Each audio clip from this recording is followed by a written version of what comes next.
ಗದಗ ಜಿಲ್ಲೆಯಲ್ಲಿ ಬೆಣ್ಣೆಹಳ್ಳ ಹಾಗೂ ಮಳೆಯಿಂದ ಅಪಾರ ಹಾನಿ ಹಿನ್ನೆಲೆ ಗದಗ ಜಿಲ್ಲಾ ಉಸ್ತುವಾರಿ ಸಚಿವ ಎಚ್.ಕೆ. ಪಾಟೀಲ್ ಅವರನ್ನ ವೀಕ್ಷಣೆ ಮಾಡಿದ್ದಾರೆ. ನರಗುಂದ ತಾಲೂಕಿನ ಕುರ್ಲಗೇರಿ ಗ್ರಾಮದ ಬಳಿಯ ಈ ಸೇತುವೆಗೆ ವೀಕ್ಷಣೆ ಮಾಡಿದ್ದರು. ಬೆಣ್ಣೆಹಳ್ಳದ ದಡದಲ್ಲಿ ಬೆಳೆ ಹಾನಿ ವೀಕ್ಷಣೆ ಮಾಡಿದ ಸಚಿವರಿಗೆ ಸಾಥ್ ನೀಡಿದ ಶಾಸಕ ಸಿ.ಸಿ. ಪಾಟೀಲ್, ಬೆಣ್ಣೆಹಳ್ಳದಲ್ಲಿ ಹರಿಯುವ 16 ಟಿಎಂಸಿ ನೀರು ಸಂಗ್ರಹ ಅಸಾಧ್ಯ, ಶೀಘ್ರ ಬಂದು ಹೋಗುವ ಪ್ರವಾಹ ಆದ್ದರಿಂದ ಸಂಗ್ರಹಣೆ ಅಸಾಧ್ಯ, ಯಾವಗಲ್ ಮೆಣಸಗಿ ಸಂಪರ್ಕ ಸೇತುವೆ ಹೆಚ್ಚಿಸುವ ಭರವಸೆ ಇದೆ. ಬೆಣ್ಣೆಹಳ್ಳದ ಭಾಗದಲ್ಲಿ ಅಂದಾಜು 7 ರಿಂದ 8 ಸಾವಿರ ಎಕರೆ ಭೂಮಿ ಪ್ರವಾಹಕ್ಕೆ ಒಳಪಡುತ್ತೆ. ಈ ಬಾರಿ 2,000ಕ್ಕೂ ಅಧಿಕ ಎಕರೆ ಬಿತ್ತನೆ ಜಮೀನು ನಾಶ ಆಗಿರಬಹುದು ಅಂತ ಅಂದಾಜಿಸಲಾಗಿದೆ. ಕುಡಿಯಾಕ ನೀರಿಲ್ರಿ, ಏನಿಲ್ಲ ತಡ್ರಿ ಅಲ್ಲಿ ಹೇಳಕತ್ತೈತ್ರಿ. ಉಳ್ಕೋಟಿ ಕೊಡ್ರಿ ಗೊತ್ತಾಯ್ತು.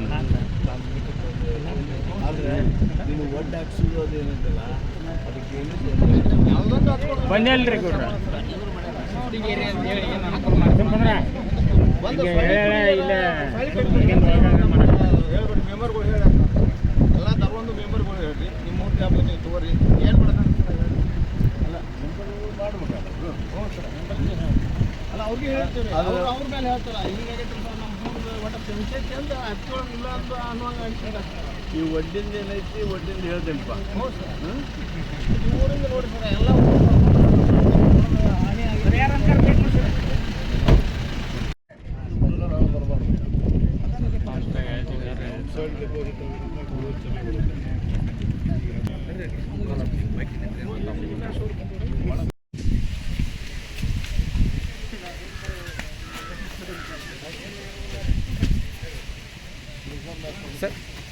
ಸರ್ ಈ ಕಡೆ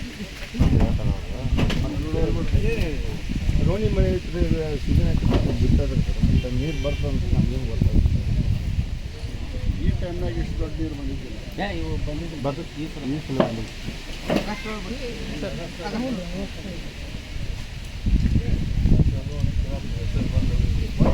ಇನ್ನೇ 2 ದಿನ